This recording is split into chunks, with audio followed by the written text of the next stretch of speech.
বেগম খালেদা জিয়ার ৮০তম জন্মদিনে শুভেচ্ছা বার্তা জানিয়েছেন বেড়া উপজেলা যুবদলের যুগ্ম আহ্বায়ক বাতেন ফকির।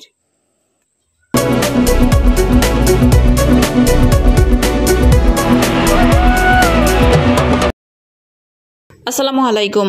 এডিপি বাংলার সংবাদে সবাইকে স্বাগত জানাচ্ছি আমি সুমা আহমেদ। নিজস্ব প্রতিনিধি শেখ রুবেল আহমেদের পাঠানো তথ্যচিত্রে দেখুন বিস্তারিত। বাংলাদেশ জাতীয়তাবাদী দল বিএনপির চেয়ারপারসন ও 3 বারের সাবেক প্রধানমন্ত্রী বেগম খালেদা জিয়ার ৮০তম জন্মদিন উপলক্ষে পাবনা জেলার বেড়া উপজেলার পক্ষ থেকে শুভেচ্ছা ও অভিনন্দন জানিয়েছেন। এ উপলক্ষে বেড়া উপজেলা যুবদলের যুগ্ম আহ্বায়ক মোহাম্মদ বাতেন ফকির এক শুভেচ্ছা বার্তা প্রকাশ করেন। 15ই আগস্ট 2025 তারিখে দেওয়া ওই শুভেচ্ছা বার্তায় তিনি বেগম খালেদা জিয়ার দীর্ঘায়ু, সুস্থতা ও সর্বাঙ্গীন মঙ্গল কামনা করেন।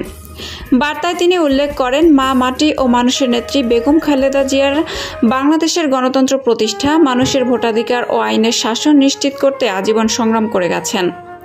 তার সাহসী ও দৃঢ় নেতৃত্ব দেশের ইতিহাসে অনন্য উদাহরণ হয়ে থাকবে। শুভেচ্ছা বার্তায় মোহাম্মদ বাতেন ফকির বলেন, তুমি ছিলে, তুমি আছো, তুমি থাকবে। এই অঙ্গীকার নিয়েই আমরা খালেদা জিয়ার আদর্শকে ধারণ করে গণতন্ত্র পুনরুদ্ধার ও জনগণের অধিকার প্রতিষ্ঠার আন্দোলন চালিয়ে যাব। তিনি আশা প্রকাশ করেন, অচিরেই দেশনেত্রী বেগম খালেদা জিয়া সুস্থ হয়ে দেশের মানুষের মাঝে ফিরে আসবেন এবং জাতিকে পুনরায় সঠিক পথে নেতৃত্ব দেবেন। প্রসঙ্গত, বেগম খালেদা জিয়া স্বাধীনতার পর থেকে জাতীয় রাজনীতি সক্রিয় ভূমিকা পালন করে আসছেন। তিনি দেশের প্রথম নারী প্রধানমন্ত্রী হিসেবে দায়িত্ব পালন করেন এবং বহু রাজনৈতিক আন্দোলনে নেতৃত্ব দিয়েছেন।